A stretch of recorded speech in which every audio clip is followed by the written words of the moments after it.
So that's, I mean, compared to my childhood or even 25 years ago, that's a massive increase.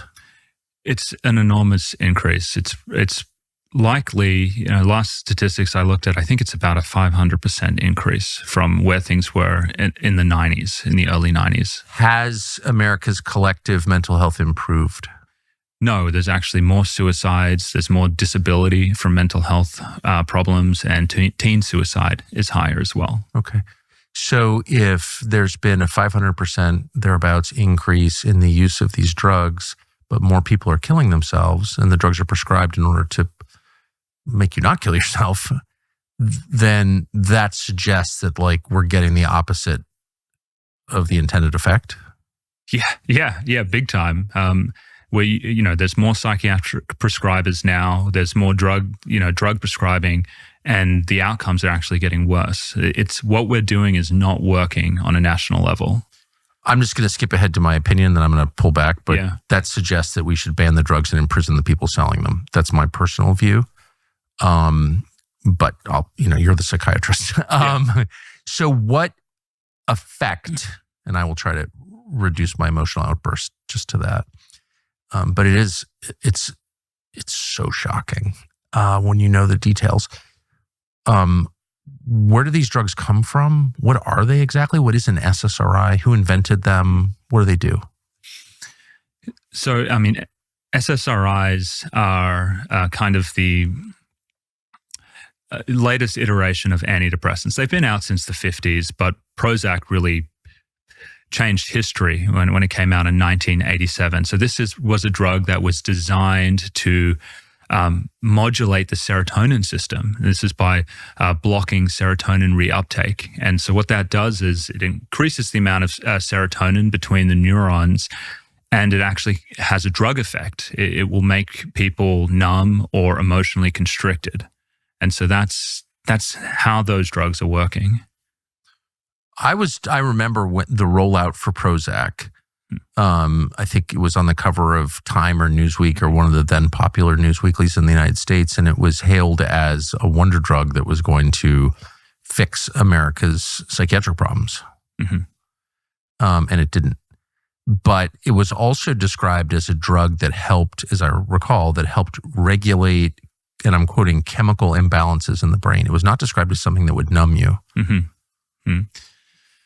Yeah, it's essentially just a story that was sold. The chemical imbalance myth was a story that was sold to doctors and patients to make them feel better about taking drugs for their mood. Because I think intuitively, many people, when you say, hey, I'm unhappy, I'm anxious, I'm depressed, if you went to that person and said, hey, do you want to take a drug that's going to mask those symptoms? Intuitively, people would say, no, I'd rather get to the root cause of that.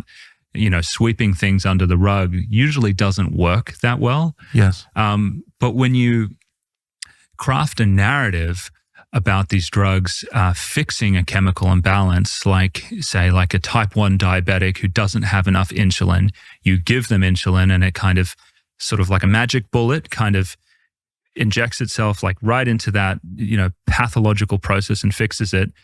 That's kind of a different message. The message to the person is that your brain is defective. There's something wrong with it. And we're going to give you this chemical to bring things up to normal. Yes. That's a lot easier for someone to say, well, actually, I need my medicine because I'm broken.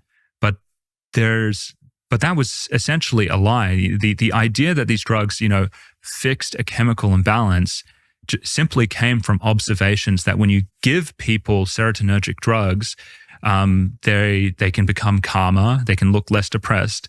And so rather than the obvious explanation being, okay, this is a drug effect that we're seeing, they are drugged and that's what we're looking at, people said, oh, well, maybe they just had low serotonin and now they're looking better because we've fixed this chemical imbalance. And so that message has just been grabbed by pharmaceutical industry and, psychiatrists to essentially lull people into this state where they feel more comfortable taking them. It changed, among other things, the practice of psychiatry completely. And I remember this just because I grew up in an affluent area where people use psychiatrists, not in my family, but everyone else's family.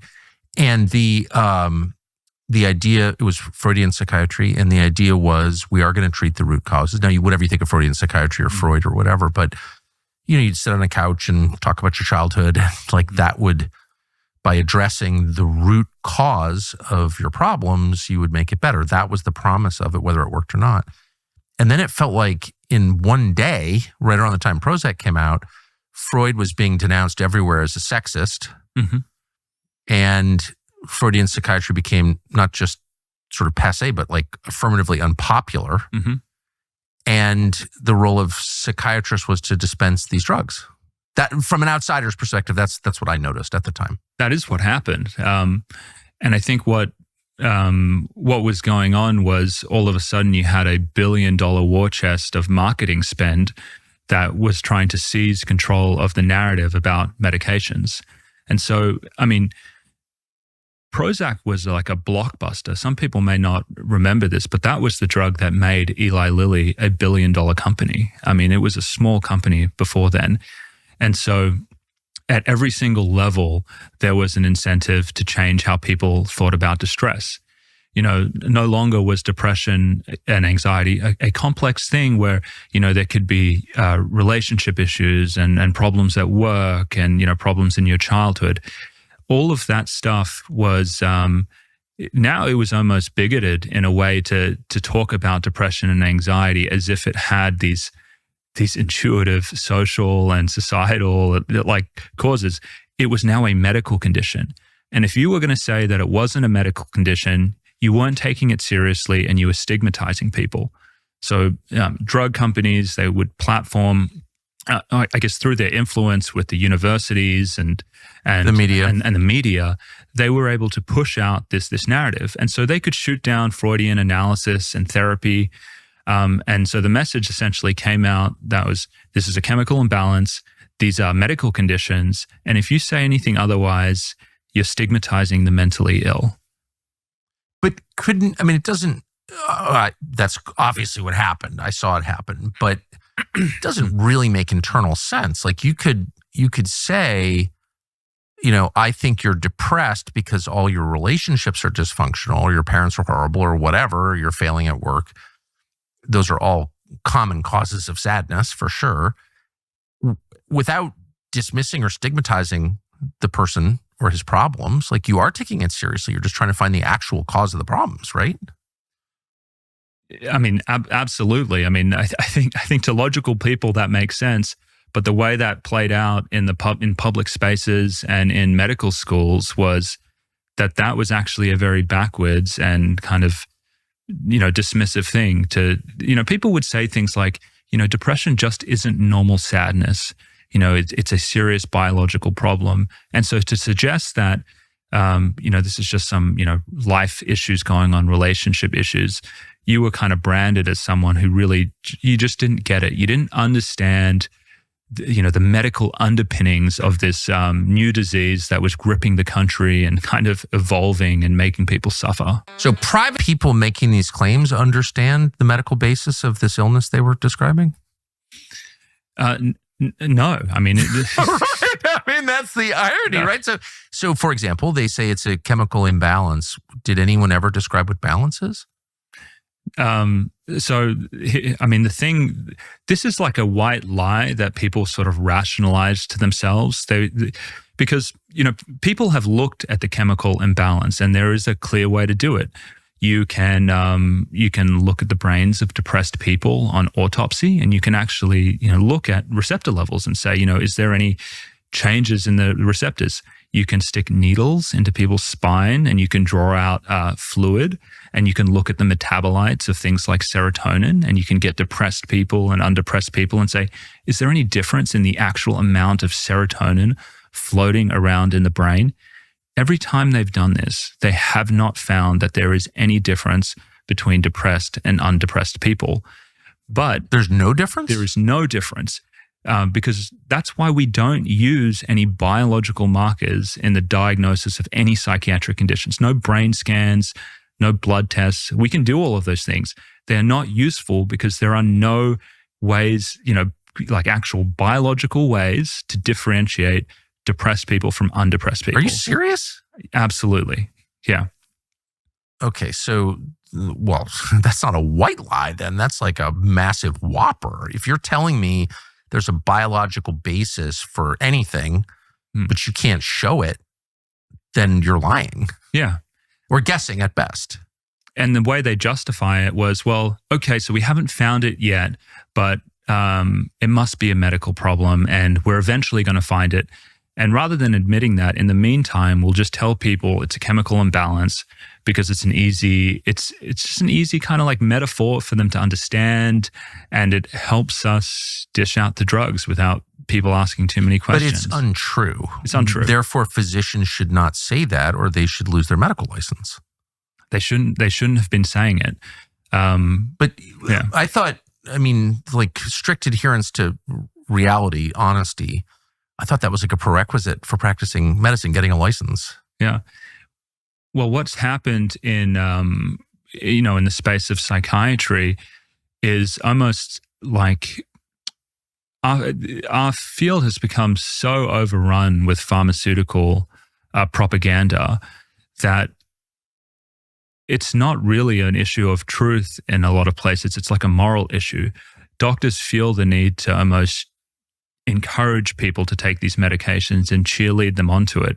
It has been sort of cast as a issue where it's like, these medications are heavily stigmatized. There's a bunch of like rednecks running around telling people to pull themselves up by their bootstraps. That's like the boogeyman that's cast out there. Seriously? Yeah. And so, yeah, that people are like, there's that there are rednecks out there. Yeah, there are rednecks out there stigmatizing the mentally ill, saying, your suffering isn't real. And so we need to, kind of peddle this narrative about there being a chemical imbalance and encourage people to take these medications, because mean society out there is telling people to just sit there and suffer in silence and to not take the drugs. And so doctors see it as like almost this is what medical school was like for me in residency. It's like you don't question the drugs, don't question the side effects. You need to encourage people to take them. So it's hinged away from truth,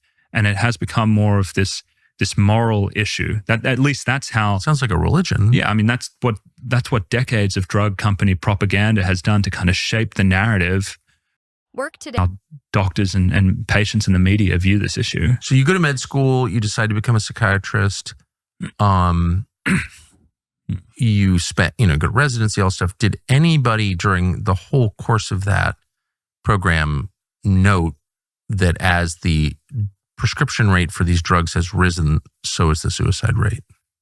No, not at all. Yeah, they don't notice that. They don't bring that up at all. Isn't the whole point of medicine noticing the connection between behavior and outcome? Yeah. Like people who smoke a ton of unfiltered cigarettes get a higher rate of lung cancer than those who don't. So that's why we know smoking's bad. Yeah. You just get a version where it's like, yes, mental health is getting worse, but instead of them saying, well, it's because our treatments don't work, what they will say is that, the depression is rising. This is a serious medical condition. It's occurring more and more. And us and our drugs, we are stemming the tide.